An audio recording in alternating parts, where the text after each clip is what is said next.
ஒரு வசனத்தை நாம் வாசிக்கலாம். கர்த்தருடைய வார்த்தைக்கு நிறைய கடந்து போவோம். ஆதியாகமத்தின் புஸ்தகம் 26ஆம் அதிகாரம் 2-3 வசனங்களை வாசியுங்கள்.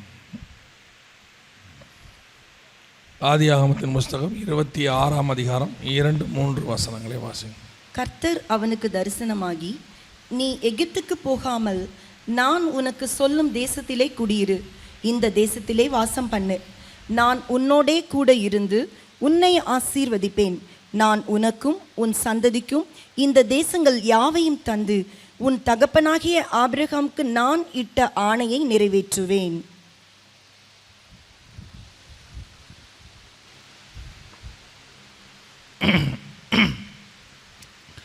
கண்களை மூடுவோம், நாம் ஜெபம் பண்ணலாம். நல்ல தகப்பனே, எங்கள் சர்வ வல்லமை உள்ள ஆண்டவரே, இந்த அருமையான நேரத்திற்காக உமக்கு ஸ்தோத்திரம். மகிமை உள்ள கரத்தில் தாழ்த்துகிறோம். காலை வேளையில் எங்களோடு கூட இடைப்பட்ட எங்கள் ஆண்டவர் இப்பொழுதும் இடைபடும்படி நாங்கள் ஜெபிக்கிறோம். வசனத்தை அனுப்புங்கப்பா. வந்திருக்கிற ஒவ்வொருத்தரோடும் கர்த்தரை பேசுங்க, இடைபடுங்க, வார்த்தையினாலே முடிசூட்டுங்க. நாங்கள் திரும்பி போகும்போது வசனத்தை பெற்றுக்கொண்டவர்களாய் திரும்பி போக கிருபை பாராட்டும், ஆசீர்வதியும். இயேசுவின் நாமத்தில் பிதாவே, அல்லேலூயா. ஆதியாகமத்தின் புஸ்தகம் 26ஆம் அதிகாரம் 2-3 வசனம். கர்த்தர் அவனுக்கு தரிசனமாகி, நீ எகிப்துக்கு போகாமல் நான் உனக்கு சொல்லும் தேசத்திலே குடியிரு அப்படின்றார். இந்த வசனத்தில் தான் நாம் இன்றைக்கி பார்க்க போகிறோம். கர்த்தர் ஈசாக்குக்கு ஒரு வாக்குத்தத்தம் பண்ணுகிறார். என்ன வாக்குத்தத்தம் பண்ணுறாருன்னா, இந்த தேசத்தில் வாசம் பண்ணு, நான் உன்னோடு கூட இருந்து உன்னை ஆசீர்வதிப்பேன், உனக்கும் உன் சந்ததிக்கும் இந்த தேசங்கள் யாவையும் தந்து உன் தகப்பனாகிய ஆபிரகாமுக்கு நான் இட்ட ஆணையை நிறைவேற்றுவேன் என்றார். கவனிங்கள், ஆண்டவர் சில வாக்குத்தத்தங்களை நமக்கு வாக்கு பண்ணுகிறார். அந்த வாக்குத்தத்தங்கள் தான் நம்மை தொடர்ந்து நடத்துகிறது. பல நேரங்களிலே நாம் பிரச்சனைகள் இருக்கும்போது, போராட்டத்தில் இருக்கும்போது சில வாக்குத்தத்தங்களை கர்த்தர் நமக்கு தருகிறார். அந்த வாக்குத்தத்தை பிடிச்சிக்கிட்டு தான் நம்ம ஓடுறோம். இல்லைன்னா நமக்கு பலன் இருக்காது. நம்மை பொறுத்த வரைக்கும் ஆவிக்குரியவர்களுக்கு வசனம் தான் பலன். அந்த வசனம் தான் நம்மளை கடைசி வரைக்கும் ஓட வைக்கிது. அப்போ அந்தந்த சூழ்நிலைக்கு ஏற்ற மாதிரி ஒவ்வொருத்தருக்கும் கர்த்தர் ஒரு வாக்குத்தத்தம் தருகிறார். இந்த பைபிளில் இருக்கிற எல்லா வாக்குத்தத்தமும் நமக்கு உடையது. எப்போ வேணாலும் எதை வேணாலும் நம்ம சுதந்திரிக்கலாம். ஏன்னா அது அத்தனையும் கிறிஸ்து இயேசுவுக்குள்ளாக நமக்கு ஆமென்றும் ஆமென் என்றும் நிறைவேறுகிறது. அப்படி இருக்கும்போது அந்த வாக்குத்தத்தத்தை சுதந்திரிப்பதற்கு சில கட்டளைகளையும் கர்த்தர் வச்சிருக்கிறார். கட்டளைகள் இல்லாமல் வாக்குத்தத்தம் இல்லை. புதிய ஏற்பாட்டில் கிருபையின் காலம் அப்படின்னு சொல்லி, இந்த கிருபையின் காலத்தில் உங்களுக்கு எந்த கட்டளையும் கிடையாது, ஆண்டவர் உங்களை எப்படி இருந்தாலும் ஆசீர்வதிப்பார் அப்படின்னு ஒரு கூட்டம் சொல்லுது. உங்களை நீங்கள் எதுவுமே செய்ய வேணாம், ஒன்றுமே பண்ண வேணாம் அப்படின்னு. நல்லா கவனிச்சுக்கொள்ளுங்க, ஆண்டவர் எல்லா வாக்கு தத்தங்களையும் நமக்கு தந்திருக்கிறார். ஆனால் அத்தனைக்கும் பின்னாடி நம்மக்கிட்ட ஆண்டவர் சில காரியங்களை எதிர்பார்ப்பார். அந்த காரியங்களை செய்தால் ஆண்டவர் நமக்கு தருவார். இப்போ பழைய ஏற்பாட்டில் நீங்கள் எடுத்துக்கிட்டிங்கன்னா, இந்த தேசத்தில் வாசம் பண்ணு, இதை நான் உனக்கு தருவேன், நான் காண்பிக்கும் தேசத்துக்கு போ, நான் உன்னை பெரிய ஜாதியாய் மாற்றுவேன். இப்படி ஆண்டவர் ஒவ்வொருத்தருக்கும் ஒவ்வொன்றும் சொல்லிக்கிட்டே தான் வருவார். புதிய ஏற்பாட்டிலையும் அப்படி தான், நான் சொல்லுகிற வரைக்கும் இப்போ எருசலேமில் தங்கி இருங்க, அப்பொழுது பரிசுத்த ஆவி உங்களிடத்துல வருவார். அப்போ அந்த போய் ஆண்டவர் சொல்கிறபடி செஞ்சால் தான் பரிசுத்த ஆவி வருவார். ஸோ அந்த மாதிரி ஒவ்வொரு விஷயத்துலையும் கர்த்தர் சொல்கிறார். இப்போ போய் பவுலுக்கிட்ட சொல்வார், நீ போய் அந்த வீட்டிலே காத்து கொண்டுரு, உனக்கு செய்ய வேண்டியது அங்கேயே சொல்லப்படும். இப்போ ஒவ்வொருத்துக்கு பின்னாடி இதே மாதிரி தான் உங்களுக்கும் எனக்கும் ஒவ்வொரு வாக்குத்தத்தத்துக்கும் பின்னாடியும் கர்த்தர் சில கட்டளைகளை வச்சிருக்கிறார். அந்த கட்டளைகளை நீங்கள் நிறைவேற்ற வேண்டுமானால், அந்த வாக்குத்தத்தம் உங்களுக்கு நிறைவேற வேண்டுமானால் அந்த கட்டளைகளை நீங்கள் செய்ய வேண்டும். அது செய்யாமல் நடக்காது. எதுவுமே பண்ண மாட்டேன் எல்லாமே நடக்கும் அப்படின்னா நடக்காது. நீங்கள் சும்மா இருப்பீர்கள், நான் யுத்தம் பண்ணுவேன் அப்படின்னா நீங்கள் சும்மா இருக்கணும்னு அர்த்தம். சும்மா இருக்கிறது ரொம்ப சாதாரணமான விஷயம் இல்லை. நீங்கள் எதுவும் பண்ணாமல் இருக்கணும்னு அர்த்தம். நாம் சும்மாவே இருக்க மாட்டோம், ஏதாவது பண்ணுவோம். கர்த்தர் செய்ய சொல்கிற காரியத்தை செய்யணும். சும்மா இருக்குன்னு சொல்லும்போது சும்மா இருக்கணும். ஆண்டவர் சொல்கிற காரியங்கள் நிறைவேற வேண்டுமானால், இப்போ இந்த ஈசாக்குக்கு ஆண்டவர் சொல்கிறார், இந்த தேசத்தை நான் உனக்கு தருவேன். இது ஒரு நல்ல வாக்குத்தத்தம், நம்ம சுதந்திரிக்கணும். இதெல்லாம் நமக்கும் ஆண்டவர் தரார். ஆனால் இதை சுதந்திரிப்பதற்கு ஈசாக்கு கிட்ட ஆண்டவர் சில காரியங்களை சொல்லுகிறார். அதை தான் நம்ம இன்றைக்கி பார்க்க போகிறோம். வாசிங்கள். 26ஆம் அதிகாரத்தில் 1வது வசனத்தை வாசிங்கள். ஆதியாகமம் 26:1 வாசிங்கள். ஆதியாகமம் 26:1 வாசிங்க. ஆபிரகாமின் நாட்களில் உண்டான பஞ்சத்தை அல்லாமல் பின்னும் ஒரு பஞ்சம் தேசத்தில் உண்டாயிற்று. அப்பொழுது ஈசாக்கு பெலிஸ்தருக்கு ராஜாவாகிய அபிமெலேக்கினிடத்தில் கேராருக்கு போனான். கவனிங்கள்.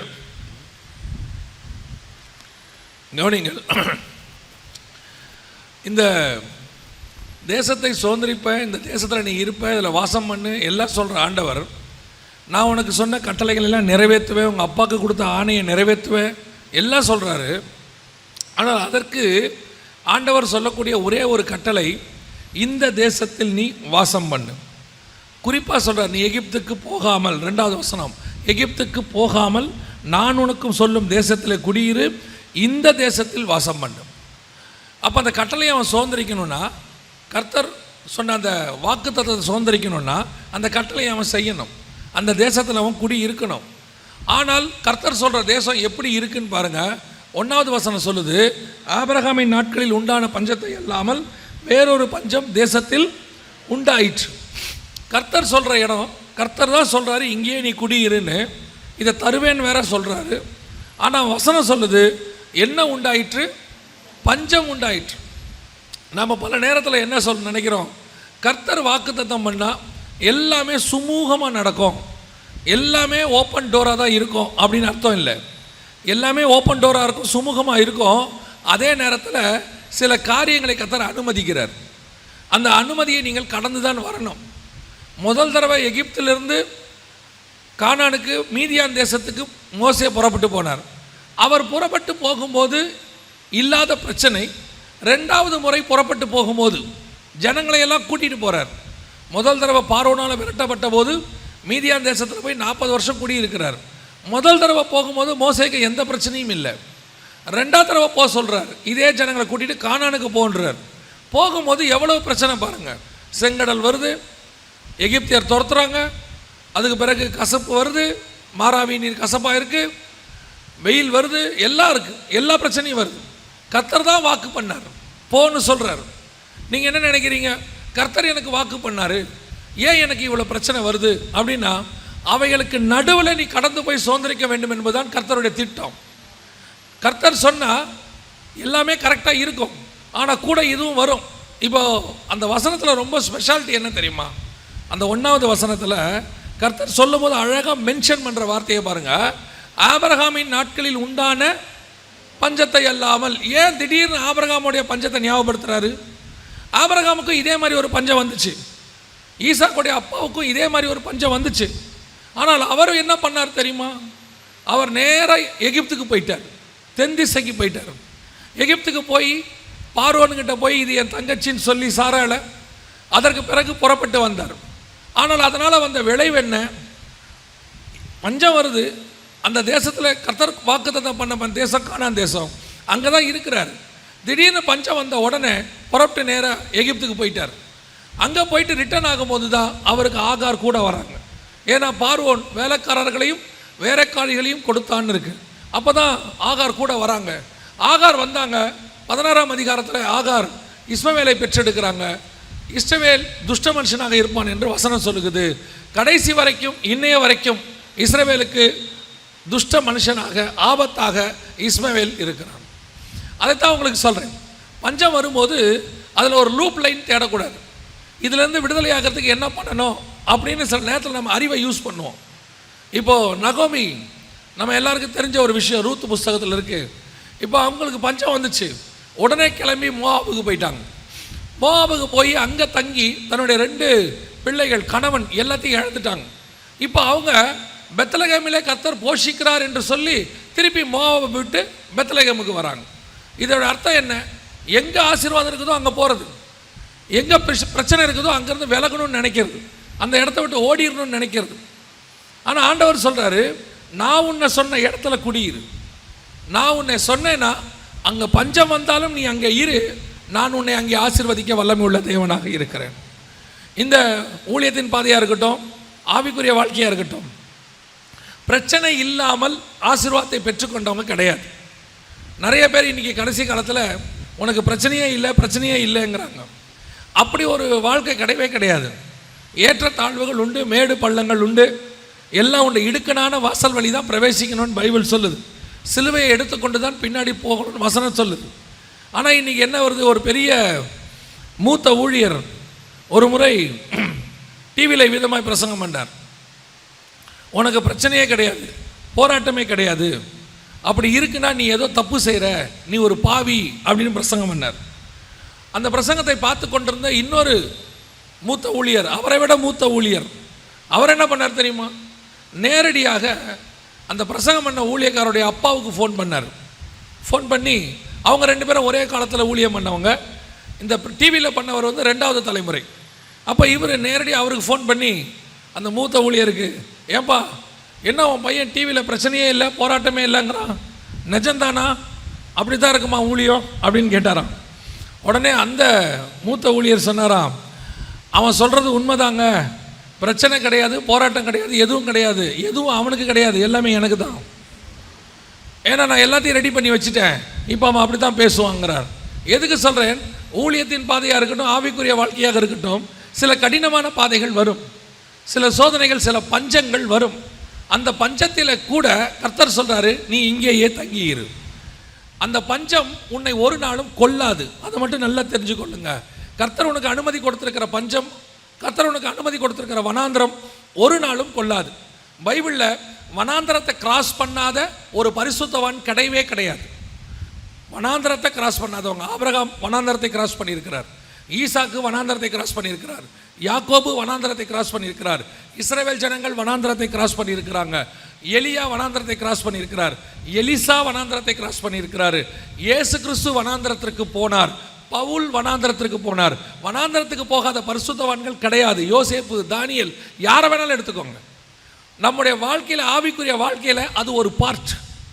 காரணம், அதுதான் உங்களை உருவாக்கும், அதுதான் உங்களுக்கு விசுவாசத்தை சொல்லிக் கொடுக்கும். பல நேரங்களில் நீங்கள் டாக்டர்கிட்ட போய் கேளு பாருங்க. இப்போ இருக்க டாக்டர் எனக்கு பற்றி தெரியாது, நம்ம முன்னாடி உள்ளவங்களாம் எங்களுக்கு சொல்லியிருக்கிறாங்க, இந்த ஜுரம்னு ஒன்று இருக்குது பாருங்க, அவர் 6 மாதத்துக்கு ஒரு தடவை வர்றது நல்லதும்பாங்க. ஏன்னு சொன்னால் அது நம்மளுடைய இம்யூனிட்டி பவரை இன்க்ரீஸ் பண்ணி கொடுக்குமா. சளி பிடிக்கிறது நல்லதும்பாங்க வருஷத்துக்கு ஒரு தடவை. காரணம், நம்ம உடம்புல இருக்கிற எல்லா நீரையும் அது வெளியே கொண்டு வந்துடுமா. சில நேரங்களில் ஐயோ நம்மளாம் இப்போ உடனே சளி பிடிச்ச உடனே சிட்ரிசனை உடனே போடும். அப்படியே மறுநாள் காலையில் நமக்கு எல்லாம் என்ன ஆயிடணும், அரெஸ்ட் ஆயிடணும். காலையில் எழுந்திருக்கும் போது அப்படியே அரெஸ்ட் ஆகி 40 வருஷம் கழிச்சு மண்டை அரெஸ்ட் ஆகிடுது. ஏன் அரெஸ்ட் ஆச்சு? போனால் மண்டை ஃபுல்லாக சைனஸ். ஏன், என்ன காரணம்? அவ்வப்போது கர்த்தர் வெளியேற்றுறதுக்கு அனுமதி கொடுக்கறது இல்லை. பிரச்சனை வரக்கூடாது. இந்த சளி இருக்குதே, இதுக்கு பேசாமல் செத்து போயிடலாமா சளி பிடிக்கிறதுக்கெல்லாம், அதுக்கே தாங்க முடியல. உண்மைதான், ஆனால் அது உனக்கு நல்லது, கர்த்தர் அனுமதிச்சிருக்கிறாரு. அதே மாதிரி தான் ஆவிக்குரிய வாழ்க்கையிலையும் அப்பப்போ கொஞ்சம் பிரச்சனை, சளி பிடிக்கும், அப்பப்போ கொஞ்சம் தலைவலி வரும், அப்பப்போ கொஞ்சம் போராட்டம் வரும். சில ஆட்களை கர்த்தர் எழுப்பி விடுவார். சிலர் வந்து அதெல்லாம் எதுக்கு? உன்னை உருவாக்குவதற்கு. வனாந்திரம் ஒரு நாளும் ஒருத்தரையும் கொல்லாது. யோசிச்சு பாருங்க, வனாந்திரத்தில் இஸ்ரவேல் ஜனங்க போனாங்க, என்ன அவங்களுக்கு தீங்கு வந்துருச்சு நீங்கள் நினைக்கிறீங்க? அவங்க வனாந்திரத்தில் போனதுனால தான் மன்னாவை பார்த்தாங்க, வனாந்திரத்தில் போனதுனால கண்மலை தண்ணியை குடித்தாங்க, வனாந்திரத்தில் போனதுனால மேகஸ்தம்பம் அக்னி ஸ்தம்பம் வந்துச்சு. வனாந்திரத்தில் போகும்போது கர்த்தர் அற்புத அடையாளங்களை செய்கிறார். வனாந்திரத்தில் போகும்போது கர்த்தர் உங்கள் கூட இருக்கிறார் என்பதை நீங்கள் உணர முடியும். பிரச்சனைக்கு நேரத்தில் வரும்போது கர்த்தர் கூடவே இருக்கிறாருங்கிறத நீங்கள் பார்ப்பீங்க. அதுவே பாலும் தேனும் ஓடுற தேசத்துக்குள்ளே போயிட்டாங்க, மண்ணா நின்றுச்சு, அக்னி ஸ்தம்பம் மேகஸ்தம்பம் நின்றுச்சு. இப்போ கர்த்தர் சொன்னார், நீ விதைச்சு நீயே சாப்பிடுன்னார். அப்போ வனாந்தரம் என்பது கர்த்தருடைய கரத்தை பார்ப்பதற்கு உதவி செய்கிறது. நாம் அந்த நேரத்தில் திடீர்னு எகிப்துக்கு போகணும்னு நினைக்கிறோம். ஆண்டவர் சொல்கிறாரு, நீ இங்கேயே தங்கிடு, இந்த இடத்துல இரு. உன்னை ஆசீர்வதிக்கணும்னு நான் முடிவு பண்ணிட்டேன்னா எகிப்தில் வச்சும் ஆசீர்வதிப்பேன், வனாந்தரத்தில் வச்சும் ஆசீர்வதிப்பேன், உன்னை பாபிலோனில் வச்சும் ஆசீர்வதிப்பேன், எருசலேமில் வச்சும் ஆசீர்வதிப்பேன். காரணம், இடமல்ல, ஆசீர்வதிக்கிறவர் நான் சொன்னால் அது ஆகும். கர்த்தர் அப்படி தான் உன்னை ஆசீர்வதிக்கிறார். எருசலேமில் ஆசீர்வாதத்தை தாவீதுக்கு கொடுத்த ஆண்டவர் பாபிலோனில் தானியேலுக்கு ஆசீர்வாதத்தை கட்டளை இடுகிறார். மேதிய பெர்ஷியா சாம்ராஜ்யத்தில் நெகேமியாவுக்கு ஆசீர்வாதத்தை கட்டளை இடுகிறார். பெர்ஷியா சாம்ராஜ்யத்தில் எஸ்தருக்கு ஆசீர்வாதத்தை கட்டளை இடுகிறார். கர்த்தர் எங்கேயும் உன்னை உயர்த்த வல்லமை உள்ளவராக இருக்கிறார். உன்னை சில நேரத்தில் கானான் தேசத்தில் அடித்து போட்டால் கூட எகிப்தில் பிரதமராக்கி விட்டுருவார் ஆண்டவர். ஆனால் ஆண்டவர் சொல்கிற இடத்துல நீங்கள் இருக்கணும்.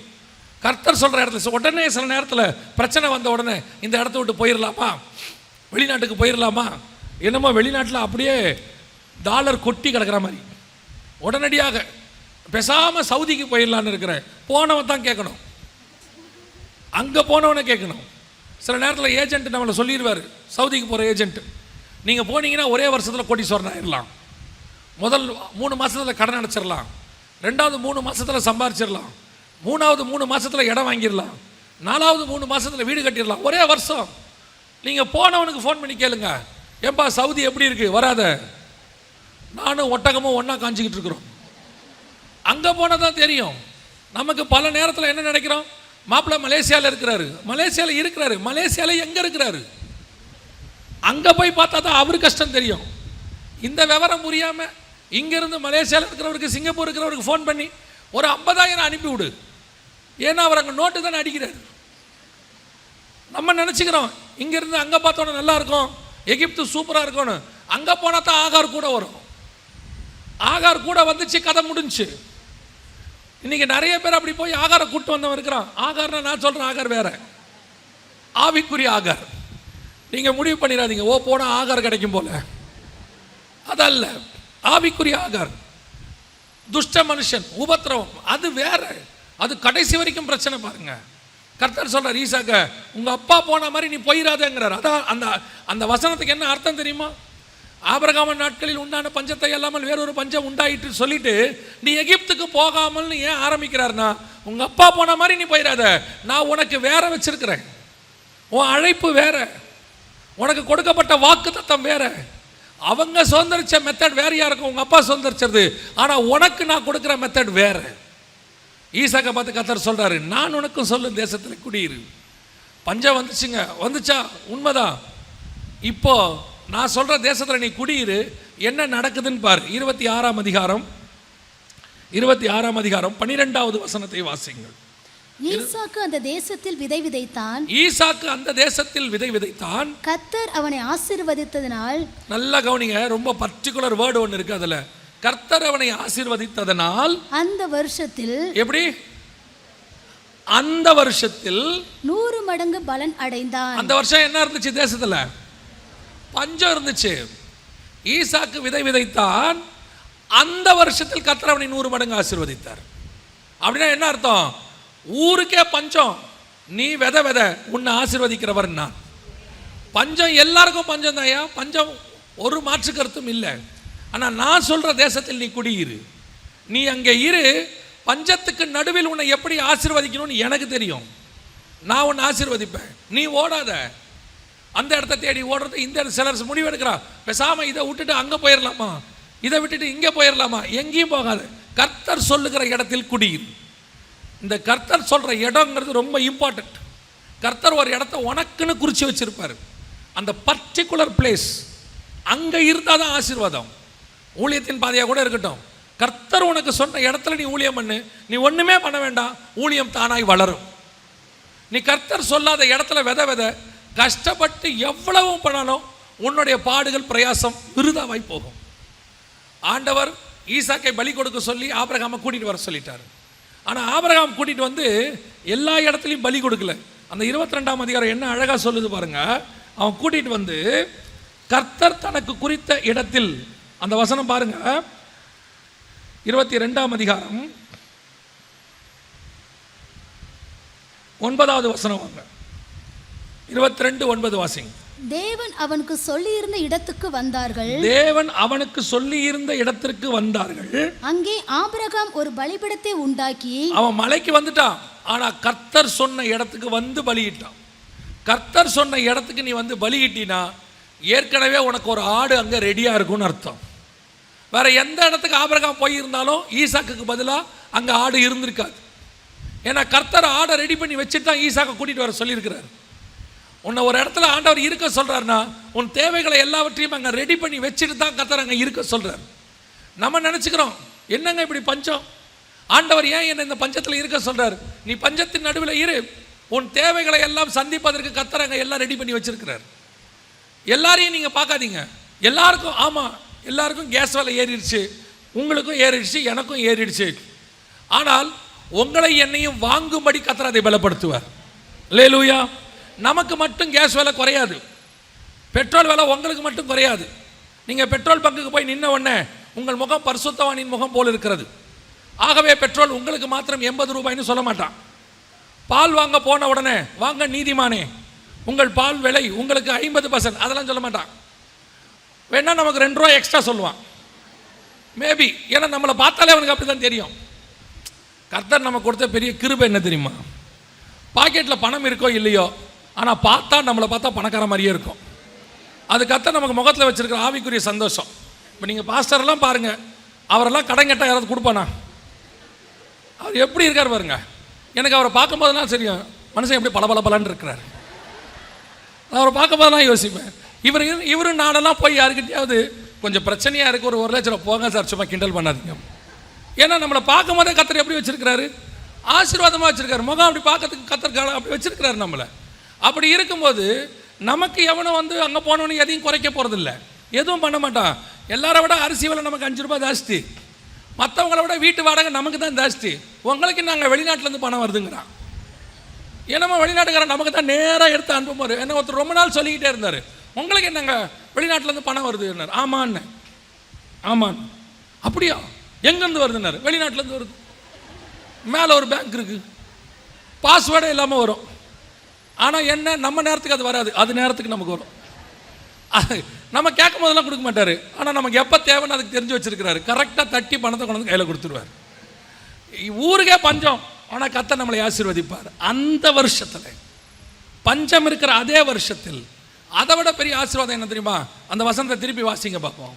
ஈசாக்கு அந்த தேசத்தில் விதை விதைத்தான், கர்த்தர் அவனை ஆசீர்வதித்ததினால் அந்த வருஷத்தில் 100 மடங்கு பலன் அடைந்தான். அர்த்தம் என்ன தெரியுமா? அவன் விதைச்சதுல ஒண்ணு கூட வீணா போல. சாதாரணமா எப்பேற்பட்ட விவசாயி விதைச்சாலும் ஒரு 10% விதையாவது வீணா போகும், ஒரு 5% வீணா போகும். அதாவது அது வந்து என்ன சொல்லுவாங்கன்னு சொன்னா டிப்ரிசியேஷன் சொல்லுவாங்க. டாக்ஸில் போனீங்கன்னா அது ஒரு டிப்ரிசியேஷன். கொஞ்சம் போகும், கொஞ்சம் கழிவு இருக்க தான் செய்யும். எதை வேணா எடுத்துங்க, ஒரு கழிவு இருக்கும். ஆனால் கர்த்தர் சொல்ற இடத்துல நீ விதைச்சினா ஒன்று கூட உனக்கு வீணா போகாது. 100% கர்த்தர் ஆசீர்வதிக்க வல்லமை உள்ளவராக தேவன் இருக்கிறார். இது முடியுமா? சாத்தியமா? கர்த்தர் ஒருவரால் அது சாத்தியம். ஆனால் நீ கர்த்தர் சொல்ற இடத்துல இருக்கணும், கர்த்தர் சொல்றதை செய்யணும், கர்த்தர் என்ன பண்ண சொல்றாரோ அதை செய்யணும். அப்படின்னா என்ன அர்த்தம்? உங்களை சுற்றி பஞ்சம் வரும், உங்களை சுற்றி எல்லாம் மாற்றாக இருக்கும். ஆண்டவர் உங்களுக்கு ஒன்று சொல்லியிருப்பாரு, வேற ஒன்று நடக்கும். உன்னை உயர்த்துவேன்னு காலையில் சொல்லியிருப்பாரு, நீங்கள் வேலைக்கு போனீங்கன்னா உன்னை தூக்கு வேம்பாவன். நிஜம், உன்னை தூக்கு வேம்பா. இன்னும் 3 மாசத்துல உன்னை மாற்றி காட்டுறனா பாரும்பா. நமக்கு காலையில் என்ன வாக்குத்தத்தம் வந்திருக்கும் தெரியுமா? நான் உன்னை உயர்த்தி மேலே உட்கார வைப்பேன் இருப்பார். இவர் சொன்னதுக்கு அப்படியே ஆப்போசிட்டாக இருக்கும்.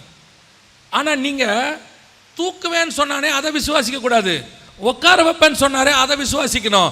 ஏன்னா அதுதான் நடக்கும், இது நடக்காது. உன்னை தூக்குவேங்கிறவரை கர்த்தர் தூக்கிடுவாரு, உன்னை உட்கார வைக்கிறேன்னு சொன்னவர் கொண்டு போய் உன்னை உட்கார வச்சிருவார். அல்லேலூயா. சொல்லியும் செய்யாதிருப்பாரோ, வசனத்தும் நிறைவேற்றாதிருப்பாரோ, அவர் சொன்னா 100% செய்வார். அவர் சொன்ன காரியம் சொல்லும் போது நடக்காதபடி இருக்கும், ஆனால் கர்த்தர் சொன்னா 100% நடக்கும். அல்லேலூயா. எத்தனை பேர் விசுவாசிக்கிறீங்க? நாம் பஞ்சத்துக்கு நடுவில் இனி கடந்து போக போகிறோம், அதான் ரொம்ப முக்கியம். என்னங்க சொல்கிறீங்க? இன்றைக்கி சாயங்காலம் கூட்டத்துக்கு வாங்க. இனி நடக்க போகிற என்ன விஷயம் என்பது, அடுத்த காரியங்கள் என்னென்ன நடக்க போகுது, அடுத்து உலகளாவிய என்ன வரப்போகுது அப்படிங்கிறதெல்லாம் நம்ம இன்றைக்கி சாயங்காலம் பார்க்க போகிறோம். ஆனால் ஒன்று மட்டும் நிச்சயம், எவ்வளவு பெரிய பஞ்சம் தேசத்தில் உலகத்தில் வந்தாலும் கூட ஒரு விதவையின் வீடை கர்த்தர் நமக்கு ஆயத்தம் பண்ணி வச்சிருப்பார். எனக்கு ஆண்டவர் சொல்லி கொடுத்தது அதுதான். இந்த லாக்டவுன் பீரியட் வந்தபோது திடீர்னு மார்ச் 22 லாக்டவுன் அனௌன்ஸ் பண்ணிட்டாங்க. அது வரைக்கும் எனக்கு அந்த சீரியஸ்னஸ் தெரியல. ஏதோ சொல்லிட்டு இருக்கிறாங்க லாக்டவுன் வரப்போகுதுங்கிறாங்க. லாக்டவுன்னு சொன்ன உடனே 6 மாதம் மீட்டிங் கேன்சல். 6 மாதம் எல்லா மீட்டிங்கும் அடுத்து ஒரு மீட்டிங்கும் கிடையாது. அடுத்த வாரம் மீட்டிங் கிடையாது. என்ன பண்ணுறதுன்னு தெரியாது. நமக்கு வந்துட்டு இந்த சேவிங்ஸ் கணக்குன்றது அப்படி ஒன்று இருக்காது. நமக்கு வந்து ஆண்டவர் வந்து ஊழியம் தொடங்கின நாள்லேருந்து இன்னைய வரைக்கும் ஒரு குறைவு இல்லாதபடிக்கு கொடுப்பார், நாமளும் ஒரு குறைவு இல்லாதபடிக்கு செலவு பண்ணுவோம். அதெல்லாம் எதுக்கும் கவலைப்படுறதே கிடையாது. திடீர்னு ஆண்டவர் வந்து சொல்லிட்டார், சாரி லாக்டவுன்னு சொல்லிட்டாங்க, அடுத்த மாதம் வாடகை கட்டணும், என்ன பண்ண ஏது பண்ண ஒன்றும் தெரியாது. ஆனால் ஒன்று, கர்த்தர் எனக்கு மட்டும் அந்த ஃபியரையே கொடுக்கல, பயத்தையே கொடுக்கல. என்ன பண்ண போகிறோம், மீட்டிங் இல்லையே, அடுத்த வாடகை என்ன பண்ணும், எந்த ஃபியரையும் கர்த்தர் கொடுக்கல. ஆண்டவர் சொன்னார், அதுக்கு முன்னாடியே கர்த்தர் ஆயத்தம் பண்ணியிருந்தார். வசனத்தில் எலியா பஞ்சம் வந்தபோது போய் கேரித்தாற்றங்கரையில் தங்கி இருந்தார். காலையிலையும் மாலையிலையும் அவருக்கு காக்கா கொண்டு வந்து ஆகாரம் கொடுத்தது. இந்த செய்தியை அதுக்கு முன்னாடி பல இடத்துல எடுக்க வச்சார் ஒரு 6 மாதமாக. நம்ம இது சம்மந்தமே இல்லாமல் எடுத்துக்கிட்டு இருக்கிறோம். இந்த சிச்சுவேஷன் வந்த உடனே கர்த்தர் சொன்னார், நீ தானே பிரசங்கம் பண்ண, இது உனக்கே அப்ளை ஆகும் பாருன்னார். கர்த்தருடைய கிருபையில் சொல்கிறேன், கர்த்தருக்கு முன்பாக நின்று சொல்கிறேன். அதுக்கு முன்னாடி வரைக்கும் எனக்குள்ள ஒரு பெருமை இருந்துச்சு. என்ன பெருமைனா, 2004 இந்த ஊழியத்தை தொடங்கணும். லாக்டவுன் வந்தது 2020. இந்த 16 ஆண்டு காலமும் நான் ஊழியத்தில் ஓடுவேன். ஒரு வாரம் ஃப்ரீ இல்லாமல் போவேன். கர்த்தர் அப்படி வச்சுருந்தாரு. அப்போ என்னை பொறுத்த வரைக்கும் 4 வாரமும் மீட்டிங் போனோம். மீட்டிங் போயிட்டோம்னா 4 வாரமும் ஆஃபரிங் வரும். அந்த ஆஃபரிங்கை வச்சு வாடகை கட்டுவேன், எல்லாம் செஞ்சுருவேன். எனக்கு ஒரு குறை இருக்காது, ஒரு கடனும் இருக்காது, மிச்ச மீதியும் இருக்காது. அடுத்த வாரம் அதே மாதிரி 4 வாரம் போவேன். ஒரு வாரம் மீட்டிங் கேன்சல்னால் யோசிப்பேன், என்ன பண்ணுவோம் நம்ம அடுத்த மாதத்துக்குன்னு. கர்த்தர் கிருபையாக சமாளிச்சுக்கிட்டே வந்தார். திடீர்னு லாக்டவுன் போட்டாச்சு. நான் அந்த மாதத்தில் 4 வாரமும் மீட்டிங் கேன்சல். தெரியுமா உங்களுக்கு, ஆண்டவர் சொன்னார், கேரி தாற்றங்கரையில் உட்காந்து சாப்பிட்றதுனா என்னன்னு உனக்கு நான் காட்டுறேன். நீ ஊழியம் பண்ணால் உனக்கு வரும்னு சொன்னல, உன் தகப்பன் உன்னை உட்கார வச்சு நான் எப்படி சாப்பாடு போகிறேன் பாருன்னாரு. கர்த்தர் சொன்னபடியே ஊழியத்துக்கு போயிருந்தாலும் வார வாரம் முடிவில் தான் ஆஃபரிங் கொடுப்பாங்க. ஆனால் அந்த லாக்டவுன் பீரியட் முழுவதும் தினந்தோறும் ஆஃபரிங் எனக்கு காலையும் மாலையும் கர்த்தர் கொடுத்தார். எங்கேருந்து வந்துச்சு, எப்படி வந்துச்சு, யார் கொடுத்தாங்க இன்னும் தெரியாது. முகம் தெரியாத எத்தனையோ பேர் ஊழியத்துக்கான. நான் கேட்டேன், நான் நினச்சிக்கிட்டேன், நீங்கள்லாம் இத்தனை நாள் எங்கே இருந்தீங்க? நாங்கள் தான் 2012 மெசேஜ் போடுறோம் யூடியூப்லேருந்து. 8 வருஷமாக ஒருத்தரும் அனுப்பலை. லாக்டவுன் போட்ட உடனே டெய்லி நான் நினச்சேன், இந்த லாக்டவுன் கொஞ்சம் எக்ஸ்டெண்ட் ஆனால் நல்லா தான் இருக்கும் போல, எங்கேயும் போவேணாம் பாருங்க. எதுக்கு சொல்கிறேன், அந்த பெருமையை கர்த்தர் உடைச்சார். நீ ஓடி நீ சாப்பிட்றல்ல, நீ உழைக்கணும், அதில் எந்த மாற்று கருத்தும் இல்லை. ஆனால் உன் உழைப்பினால நீ சாப்பிடல, என் கிருபையினால நீ சாப்பிட்டுக்கிட்டு நிற்கிற. எத்தனையோ பேர் உழைச்சி வீணாக போனது இருக்கு, கொண்டு போய் ஹாஸ்பிட்டலில் கொடுக்கறது இருக்கு, போய் ஜெயிலில் வக்கீல்கிட்ட கொடுக்கறது இருக்குது. எத்தனையோ பேர் நஷ்டத்தில் போயிடுச்சு, விருதாவாக போயிடுச்சு. நம்ம உழைக்கிறது, நம்ம கையின் பிரயாசத்தை சாப்பிட்றதுங்கிறது கர்த்தர் நமக்கு செஞ்ச பெரிய கிருபை. அப்போ ஆண்டவர் சொன்னார், உன்னை நான் எப்படி போஷிக்கிறேன். பஞ்சத்தின் காலத்தில் கர்த்தர் காலையும் மாலையும் போஷித்தார், கர்த்தர் ஆசீர்வதித்தார். அடுத்து சொன்னார், இந்த காலத்தை தாண்டி இன்னொரு காலம் வரும், பஞ்சம் இன்னும் கொடிதாய் மாறும். கேரி தாற்றங்கரையில் ஆற்றுல தண்ணியே வராது, காக்கா பறக்காது. ஏன்னா காக்காவே பறக்க முடியாத பஞ்சம் வந்துடும். அப்பொழுதும் உனக்கு ஒரு விதவை வீடு இருக்கும், அங்கே எண்ணெயும் மாவும் குறைவுபடாதபடி கர்த்தர் உன்னை பாதுகாப்பான்னு சொன்னார். அதுக்கு தான் சொல்கிறேன், எவ்வளோ பஞ்சம் வந்தாலும் கவலைப்படாதிருங்கள், கர்த்தர் நம் பட்சத்தில் இருக்கிறார். நம்ம ஏன் கவலைப்படணும், நம்மளை அழைத்தவர் உண்மை உள்ளவர், கைவிடுறதுக்கு நம்மளை கூட்டிகிட்டே வரல ஆண்டவர். அல்லேலூயா. கர்த்தர் சொல்லுகிற இடத்தில் பஞ்சம் இருக்கும், ஆனால் நீ அங்கேயே குடியிரு, கர்த்தர் உன்னை 100 மடங்கு ஆசீர்வதிப்பார். அல்லேலூயா. 2வது வாசிங்கள், ஆதியாகமத்தின் புஸ்தகம் 26ஆம் அதிகாரம் 15வது வசனத்தை வாசிங்கள். அவன் தகப்பனாகி ஆபிரகாமின் நாட்களில் அவனுடைய வேலைக்காரர் வெட்டின துறவுகளை எல்லாம் தூர்த்து மண்ணினால் நிரப்பி போட்டார்கள். இது அடுத்த பிரச்சனை வரும். இப்போ இவர் கர்த்தர் சொல்ற தேசத்துல தான் குடி இருக்கிறாரு. இப்போ என்ன நடக்குது அப்படின்னு கேட்டீங்கன்னா, இவர் விதை விதைக்கிறாரு, 100 மடங்கு பலன் வருது. இதை பார்த்து ஒரு கூட்டத்துக்கு பொறாமை.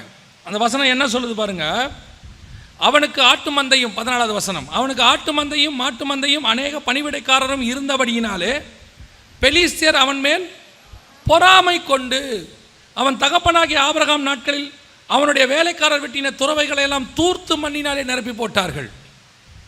உங்களை கர்த்தர் உயர்த்தும் போது நீங்கள் பஞ்சத்துக்கு நடுவில் உயர்த்தப்படுவீர்கள். நீங்கள் உயர்த்தப்படும் போது உங்களை சுற்றிலும் எல்லாம் சாதகமான ஆட்கள் இருக்க மாட்டா. உங்கள் மேலே பொறாமப்படுகிற ஒரு கூட்டம் ஒன்று இருக்கும். கர்த்தர் உயர்த்துவார் உங்களை, அவர் தான் தூக்கி மேலே உட்கார வைக்கிறாரு. ஆனால் அவனுக்கு நம்ம மேலே கோபம் வரும். இவன் மட்டும் என்ன மேலே போயிட்டே இருக்கிறான், இவனை மட்டும் என்ன எல்லாம் ஆசீர்வாதமாக இருக்குது, இவன் மட்டும் என்ன சந்தோஷமாகவே இருக்கிறான், இவன் சர்ச்சை மட்டும் ஏன் பெருகிக்கிட்டே இருக்குது. பொறாமை. நாம் வனாந்தரத்தில் கடந்து வந்தது அவனுக்கு தெரியாது, பஞ்சத்தில் விதை விதைச்சது அவனுக்கு தெரியாது. கர்த்தர் நம்மளை உருட்டி பெரட்டி தான் கொண்டாந்துருக்கிறார். உபத்திரவத்தில் நீங்கள் வரும்போது ஒருத்தனும் உங்கள் கூட இருக்கவே மாட்டான். கண்ணீரில் நீங்கள் வரும்போது ஒரு வயலில் உங்களோட இருக்க மாட்டான். நீங்களே தனியாக உருண்டு பிறண்டு கஷ்டப்பட்டு மேலே வந்து உக்காருவீங்க. அந்த நேரத்தில் உங்கள் மேலே ஒருத்தனுக்கு பொறாமை வரும் பாருங்க. திடீர்னு மேலே வந்துட்டாம்மா. நம்ம எங்கே திடீர்னு மேலே வந்தோம்? நம்ம உருண்டு பிறண்டு மேலே வர்றதுக்கு 15 வருஷம் இருக்கும். நம்ம மேலே ஒரு பொறாமை. அது யாருக்கு இருக்கும் தெரியுமா? கூட இருக்கிறவங்களுக்கு இருக்கும், மற்றவங்களுக்கு இல்லை. அதே தேசத்தில் குடியிருக்கிறவனுக்கு. கூடவே அவன் தான் சொன்னான் என் கூட நீ இருன்னா. அவனுக்கே இவன் மேலே பொறாமை. ஏன்? உன் ஆசீர்வாதத்தை கண்டு. ஆஃபீஸில் நீ போய் சேர போது ஆண்டவர் உன்னை உயர்த்துறதை பார்த்து, அல்லது உனக்கு கூட ஆண்டவர் இருக்கிறத பார்த்து மற்றவனுக்கு என்ன ஆகுது? பொறாமை வருது. உடனே என்ன பண்ணாங்களாம் தெரியுமா? அடுத்த வசனம் சொல்லுது, அவன் தகப்பனாகிய ஆபிரகாம் வெட்டின துறவுகளை எல்லாம் தூர்த்து போட்டார். பல நேரங்களில் நீங்கள் ஒரு விஷயத்தை ரொம்ப யோசிச்சிருப்பீங்க. என்ன யோசிச்சிருப்பீங்கன்னா, எங்கள் அப்பா அம்மா சொத்து எதுவுமே எனக்கு வரலையே, அவங்க கொடுத்துட்டு போனதெல்லாம் எடுத்துக்கிட்டாங்களே, எல்லாத்தையும் பிடுங்கிக்கிட்டாங்களே, என்னை எங்கள் அக்கா தங்கச்சி அண்ணன் தம்பியெல்லாம் தனியாக விட்டுட்டாங்களே, என்னை ஒன்றுமே இல்லாமல் நடுத்தரில் நிறுத்திட்டாங்களே. அவங்க நிறுத்தும் போது ஏன் கர்த்தர் சும்மா இருந்தார்? நான் சொல்கிறது உங்களுக்கு புரியுதா? அவங்க எல்லாம் அவங்கள தனியாக விரட்டி விட்ட போது இந்த கர்த்தர் சும்மாவே இருந்தார், பார்த்துக்கிட்டே இருந்தார். அபிமெலேக்குடைய ஆட்கள் வந்து மண்ணை தூக்கி போடுறான், துறவை மூடுறான், தூர்த்து போடுறான். தேவன் உடனே மேலேருந்து இறங்கி நிறுத்து, இதுக்கு மேலே கையை வச்சா கையை உடைப்பேன்லாம் சொல்லலை, மூடுறான்ட்டார். நீ பாட்டு மூடிட்டே வா, நீ மூட. பல நேரத்தில் உனக்கும் எனக்கும் விரோதமாய் அப்படித்தான் எழும்புவாங்க. நம்ம மேலே பொறாம, நமக்கு ஒன்றுத்தையும் கொடுக்க மாட்டாங்க. நானும் என்னுடைய நண்பர்கள் ஒரு 2-3 பேரும் ஒரு நாள் உட்காந்து டிஸ்கஸ் பண்ணிக்கிட்டு இருந்தோம். எங்கள் 4 பேருக்கும் ஒரு ஒத்துமை இருந்துச்சு, 3 பேருக்கும். என்ன ஒத்துமைன்னா, ஒரு நாள் பேசிகிட்டு இருக்கும்போது பார்த்தோம், ஏன் நம்முடைய அப்பாக்கள்லாம் நமக்கு ஒன்றுமே வச்சுட்டு போகல? உட்காந்து யோசிக்கிறோம். அப்போ தான் யோசிக்கிறோம், யாருடைய அப்பாவும் யாருக்கும் ஒன்றும் கொடுத்துட்டு போகல. அதில் ஒரு நண்பன் சொன்னான், உங்களுக்காவது கொடுத்துட்டு போகல, எங்கள் அப்பா எனக்கு கடன் வச்சுட்டு போயிருக்கிறாரு. உங்களையாவது உங்கள் அப்பா சும்மா விட்டார், எங்கள் அப்பா என்ன பண்ணிட்டாரு? கடனோட விட்டுட்டு போயிட்டார். இப்படி பேசிகிட்டே இருக்கிறோம். நான் ரொம்ப யோசித்தேன், ஏன் நமக்கு மட்டும் ஒன்றும் கிடைக்கல? எங்கள் அம்மா வழி சைடில் எங்கள் அப்பா வழி சைடில் வர வேண்டிய எதுவும் எனக்கு வரல. எல்லாத்தையும் ஏமாற்றி எடுத்தாச்சு, இல்லை தூர்த்து போட்டாங்க, கொடுக்காம போயிட்டாங்க, ஏமாற்றி ஏதோ ஒன்று நடந்துருச்சு.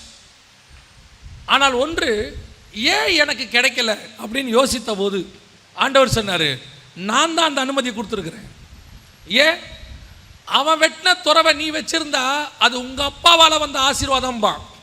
இப்போ நீ துறவு வெட்டு, நான் உன்னை ஆசீர்வதிக்கிறேன், அப்போ தான் நான் உன்னை ஆசீர்வதிச்சேன்னு பைபிள் சொல்லும், உலகம் சொல்லும், உன்னை பார்க்குறவன் சொல்லுவான். அப்பாவோட ஆசீர்வாதம் வரக்கூடாதா? அப்படியா? இல்லை. அப்பா நீதிமானாக இருப்பார், பரிசுத்தவனாக இருப்பார், அவர் உண்மையாக உழைச்சிருப்பார், கிடைச்சிருக்கோம், அதெல்லாம் வேற விஷயம். ஆனால் ஒன்றும் இல்லாவிட்டாலும் கவலைப்படாதிருங்கள். ஒன்று எல்லாத்தையும் எடுத்துகிட்டு விட்டுட்டானா கவலைப்படாதீங்க. ஒன்றும் கொடுக்க முடியாதுன்னு அக்கா தங்கச்சி அண்ணன் தம்பி சொல்கிறானா சந்தோஷப்படுங்க. எனக்கு ஒரு துறவை கத்தர் வெட்ட போகிறாரு, அது எனக்குன்னு வெட்டுற துறவு, அதை தூர்த்து போட யாராலையும் முடியாது, அது என்னுடைய துறவு. அப்படியே நிறைய பேர் நம்மளை பற்றி பல நேரங்களில் சொல்லும் போது என்ன, அவங்க அப்பா நிழலில் வந்தவருங்க, அவங்களுக்கு அவங்க அப்பா எல்லாத்தையும் வச்சுட்டு போயிட்டாரு, அவருக்கு என்ன கவலை? உண்மைதான். ஆனால் பஞ்சத்துக்கு நடுவில் எத்தனை அப்பா வச்சுட்டு போனதை பையன் நாசம் பண்ணிட்டான், எத்தனை அப்பா வச்சுட்டு போனதை பிள்ளைகள் நாசம் பண்ணிட்டு ஒன்றுமில்லாமல் பண்ணிட்டாங்க. ஆனால் கர்த்தர் நமக்கோ அதை இருக்கும்படி கிருபை பாராட்டினார். நான் உங்களுக்கு சொல்லுகிறேன், அப்படி ஒருவேளை உன் தாய் தகப்பன் வழியாக எதுவும் வராமல் போனாலும், இருந்ததை எல்லாம் எடுத்துக்கொண்டு விட்டாலும், ஒருவேளை உன் தாய் தகப்பன் உனக்கு வச்சுட்டு போனதை அவர்கள் உன்னை ஏமாற்றி கொண்டு போனாலும், கேஸு போட்டு வாங்கி விட்டாலும், உன்னை நடுத்தருவில் நிறுத்தி விட்டாலும், கவலைப்படாதிரு, உனக்கென்று ஒரு துறவு உண்டு, அதை கர்த்தர் வெட்ட வைப்பாரு. அந்த துறவை தூர்த்து போட ஒருத்தனாலையும் முடியாது. அது கர்த்தர் உனக்கு கொடுத்த துறவு. அதுதான் நிரந்தர துறவு. கர்த்தர் நம்மளை ஆசீர்வதிக்கிற ஆசீர்வாதம் தாங்க பெரிய ஆசீர்வாதம். ஒரு விஷயத்தை பயனீர் பண்றதுங்கிறது எவ்வளவு பெரிய விஷயம் தெரியுமா? அதை உன்னை கொண்டு கர்த்தர் செய்வார். யோசிச்சு பாருங்க. இப்போ அப்பா கொடுத்ததெல்லாம் போச்சு. இனி ஈசாக்கு வந்து யாரும் எதுவும் சொல்ல முடியாது. அவங்க அப்பா செல்வ சீமானுங்க, கொடுத்துட்டு போயிட்டாரு, அவன் நல்லா இருக்கிறான். இல்லைப்பா, எங்கள் அப்பா கொடுத்ததெல்லாம் போச்சு, அதெல்லாம் முடிஞ்சிருச்சு. இப்போ நான் வெட்டுறேன் துறவு, நான் வெட்ட போகிறேன். அடுத்து வாசிங்க வசனம் 19வது வசனம் வாசிங்க. ஈசாக்குடைய வேலைக்காரர் பள்ளத்தாக்கிலே வெட்டி அங்கே சுரக்கும் நீரூற்றை கண்டார்கள். கேராரூர் மேய்ப்பர் இந்த தண்ணீர் தங்களுடையது என்று சொல்லி ஈசாக்குடைய மேய்ப்பருடனே வாக்குவாதம் பண்ணினார்கள். அவர்கள் தன்னுடைய வாக்குவாதம் பண்ணினபடியால் அந்த துறவுக்கு ஏசேக்கு என்று பெயரிட்டான். இது அடுத்த லெவல், உங்க ஆசீர்வாதத்தினுடைய அடுத்த லெவல். என்னங்க ஆசீர்வாதம் லெவலுங்கிறீங்க? இருக்கிற துறவை அவன் எடுத்துகிட்டு போயிட்டான் இருக்கு, நீங்கள் ஆசீர்வாதம் லெவலுங்கிறீங்களே. ஆமாம், சில நேரங்களில் நாம் கஷ்டப்பட்டு உழைச்சி கொண்டு வரும்போது அதை வேறு ஒருத்தர் தனக்கென்று சொந்தம் கொண்டாடுவார்கள். இது இப்போ ஆபிரகாமின் துறவுலாம் இல்லை, ஆபிரகாமின் துறவுலாம் கிடையாது. இது ஈசாக்கின் துறவு. அவன் தான் வெட்டினான், அவன் வேலைக்காரர் தான் வெட்டினாங்க, அதில் தண்ணி வந்துச்சு, கர்த்தர் தான் ஆசீர்வதிச்சார். அதையும் ஒரு சிலர் எடுத்துக்கொண்டார்கள், அதையும் ஒரு சிலர் வாக்குவாதம் பண்ணினார்கள். இதுதான் ஆசீர்வாதத்தின் லெவல். அடுத்த லெவலுக்கு போகும்போது உன் பிரச்சனையும் அடுத்த லெவலுக்கு போகும். இது எப்படி இருக்கும் தெரியுமா? இன்றைக்கி நாங்கள் ஊழியத்தின் பாதையில் இருக்கும்போது நிறைய ஃபோன்ஸ் வரும். அதில் ஒரு சிலர்லாம் கேட்கும்போது நமக்கே கோபமாக வரும். அவங்க கஷ்டப்பட்டு கொஞ்சம் வச்சுருக்கிறாங்க, அந்த கொஞ்சத்தையும் ஒரு சிலர் ஏமாற்றி எடுத்துகிட்டு போயிடுறாங்க. அவங்க ஏதோ சிறுக சிறுக கொஞ்சம் சேர்த்து வைக்கிறாங்க, அதையும் என்னதுன்னு எடுத்துகிட்டு போகிற ஒரு கூட்டம் இருக்குது. ஏமாற்றி கொண்டு போகிற கூட்டம், வாக்குவாதம் பண்ணுகிற கூட்டம். ஆனால் அதில் ஒரு பெரிய, எனக்கு இந்த இதை படிக்கும் போது எனக்கு ரொம்ப ஆச்சரியப்பட்ட ஒரு விஷயம் என்ன தெரியுமா? ஈசாக்கு இவ்வளோ வாக்குவாதம் பண்ணுறாங்க, விட்டு கொடுத்துட்டே போவான். எடுத்துக்கோங்க, போங்க போங்க, எடுத்துக்கங்க, விட்டுட்டே இருப்பான். ஈசாக்கு விட்டது மாத்திரம் இல்லை, அதை விட பெரிய ஆசீர்வாதம் என்ன தெரியுமா? ஈசாக்கு அமைந்த மனைவி இருக்குல்ல, அதுவும் ஒரு வார்த்தை அங்கே பேசிச்சுன்னு இருக்காது. இதுவே யோபியின் மனைவியாக இருந்தால் என்ன இருக்கும் யோசிச்சு பாருங்க. இவர் வெட்டுவாராம், அவங்க எடுத்துகிட்டு போவாங்களா, இவர் வந்துடுவாராம். பிழைக்க தெரியாத மனுஷன், தேவனை தூஷித்து ஜீவனை விடும். பல நேரங்களில் கணவன் ஏமாற்றப்படும் போது மனைவிகள் சொல்கிற வார்த்தை இப்படி தான் இருக்குது: உங்களுக்கு பொறுப்பே இல்லைப்பா, உங்களுக்கு நீங்கள் வந்து சில நேரத்தில் அப்படி சொல்லுவாங்க, நீங்கள் என்ன இவ்வளோ ஏமாளியாக இருக்கிறீங்க. ஏமாளி அல்ல, சிலருக்கு இந்த வாக்குவாதம் பண்ணுறது பிடிக்காது. போட்டு வழக்காடி சண்டை போட்டு இவங்கிட்ட போய் போராடிக்கிட்டு 30 வருஷம் 20 வருஷம் சண்டை போட்டு என்னடா பண்ண போகிற, எடுத்து தானே போகிறேன், போய் தொலை. நான் சொல்கிறேன், விட்டு கொடுத்தவன் கெட்டு போனதாக சரித்திரமே கிடையாது. உங்கள்கிட்ட ஒருத்தன் வழக்கு ஆடுறானா, பொறுமையாக இருங்க. நீங்கள் வழக்கு ஆடுனீங்கன்னா கர்த்தர் வழக்காட மாட்டார். நீங்கள் பொறுமையாக இருங்க, உங்களுக்காக கர்த்தர் வழக்காடுவார். அவர் வழக்காடினார்னா சூப்பராக ஆடுவார். அவர் ஆடுற ஆட்டம் நல்லா இருக்கும், உட்காந்து மட்டும் நீங்கள் பார்க்கணும். பல நேரங்களில் ஒரு சிலர் நாம் கொஞ்சம் தாழ்வாக இருக்கும்போது நம்மளை கொஞ்சம் பேசிடுவான், கொஞ்சம் ஓவராக பேசிடுவான், எடுத்துகிட்டு போயிடுவான், கொஞ்சம் ஏடகுடமாக பேசிடுவான். அந்த நேரத்தில் நீங்கள் எப்படி இருக்கணும் தெரியுமா? பொறுமையோடு இருக்கணும். அந்த நேரத்தில் மனைவிமார்கள் கணவனுக்கு ஆறுதலாக இருக்கணும். சில நேரத்தில் அந்த மனைவிமார்களுக்கிட்டையும் ஆண்டவர் சில கிருபைகளை கொடுத்துருக்கிறார். நான் எப்பவும் சொல்லுவேன், அது அவங்களுக்கு ஒரு பெரிய கிருபை ஒன்று இருக்குது. என்ன தெரியுமா? இந்த கணவன்மார்களில் குறிப்பாக ஆவிக்குரியவர்கள், அதுலேயும் குறிப்பாக ஊழியக்காரங்க, இவங்ககிட்ட ஒரு பழக்கம் இருக்குது. இவங்க இந்த புறாக்களை போல கபடற்றவர்களாக இருக்கணுன்ற வாசனத்தை நல்லா படிச்சுட்டாங்க. யார் ஒருத்தர் பைபிளை தூக்கிட்டு வந்தாலும் வாங்க காப்பி குடிக்கலான்னு வீட்டுக்கு கூப்பிட்டு வந்துடுவாங்க. உடனே கூப்பிட்டு வந்துடுவாங்க. கூட்டிகிட்டு வந்து ஏம்மா ஒரு காஃபி போடுமா அப்படின்ட்டுருவாங்க. அந்த உள்ளே இருக்கிற அம்மா இருக்குல்ல, அதை அப்படியே எட்டி பார்க்கணும் இப்படி கிச்சனில் இருக்கு. இன்றைக்கி யாரை கூப்பிட்டு வந்தார் தெரியலையே, அப்படியே எட்டி பார்க்கணும். அப்படியே எட்டி பார்த்துட்டு எப்பா கொஞ்சம் உள்ளே வாங்க அப்படின்னுச்சுன்னா வந்தவன் ஃபெயில்னு அர்த்தம். நான் ஒரு கோட் வேர்டு கண்டுபிடிச்சி வச்சுருக்கேன், நிஜம், நான் சொல்கிறது நிஜம். எப்பா கொஞ்சம் உள்ளே வாங்க அப்படின்னா வந்தவன் ஃபெயிலு.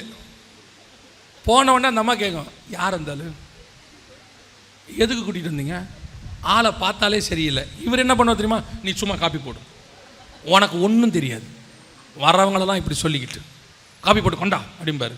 அந்த அம்மா அடிச்சுக்கோ, நீ போ நீ போ நீ போ நீ போ. அப்புறமா ஒரு 6 மாதம் கழிச்சு இப்படி உட்காந்துருப்பாரு. இந்த அம்மா கேட்கும், என்னாச்சு, அன்னைக்கு ஒருத்தர் வந்தார் இல்லைம்மா. ஆமாம், அவர் நல்லவர் இல்லை போலம்மா. ஏன், ஒரு கீபோர்டு வாங்கி தரேன் 40,000 வாங்கிட்டு போனார்மா. போனார் தான், கீயும் காணும் போர்டும் காணும், ஃபோன் அடித்தா சுவிட்ச் ஆஃப்னு வருது. அந்த அம்மா சொல்லும், நான் தான் உனக்கு அன்றைக்கே சொன்னேனே. அந்த ஆளை எப்படி இந்த அம்மா கண்டுபிடிச்சிச்சு, பார்த்த உடனே ஒரே செகண்டு தான். அந்த அம்மா வந்துட்டு இந்த சிசிடிவியில் பார்க்குற மாதிரிலாம் பார்க்காது, உன்னிப்பாலாம் இப்படி எட்டி பார்க்கும். 90% அந்த அம்மா சொல்கிறது கரெக்டாக இருக்கும். நான் அப்புறம் கண்டுபிடிச்சேன் எப்படி அவங்க கண்டுபிடிக்கிறாங்கன்னு. அந்த அம்மா ஏதெனில் ஒரு தடவை ஏமாந்துருச்சு. அதுக்கப்புறம் எது வந்தாலும் அந்த அம்மா இது எந்த விரியன் பாம்பாக இருக்குமோ அப்படியே தான் பார்க்கணும், யாரையும் நம்பாது. எதுக்கு சொல்கிறேன், பல நேரங்களில் நாம் ஏமாற்றப்படுகிறோம், நம்புகிறாங்க. நான் நிறைய ஊழியக்காரங்கிட்ட பேசுவேன், நானே ஏமாந்துருக்கேன், அதை விடுங்க, அது வேறு கதை. நிறைய ஒருத்தர் எனக்கு ஃபோன் பண்ணார் சேலத்துலேருந்து, அண்ணே நீ முன்ன பின்ன தெரியாது, அப்போ தான் ஃபோன் பண்ணுறாரு. அண்ணே இந்த மாதிரி உங்கள் ஊழியத்தில் கேள்விப்பட்டேன் அண்ணே, இப்போ நாங்கள் ஒரு சர்ச் ரிஜிஸ்ட்ரேஷன் பண்ணுறோம், ரொம்ப அர்ஜென்ட்டுண்ணே, ஒரு 50,000 ரூபா இருந்தால் எங்களுக்கு ரன்னாக இருக்குண்ணே அப்படின்னாரு. உண்மையிலே என்கிட்ட இன்றைக்கி காசு இல்லை, உண்மையிலே சுத்தமாக காசு இல்லை.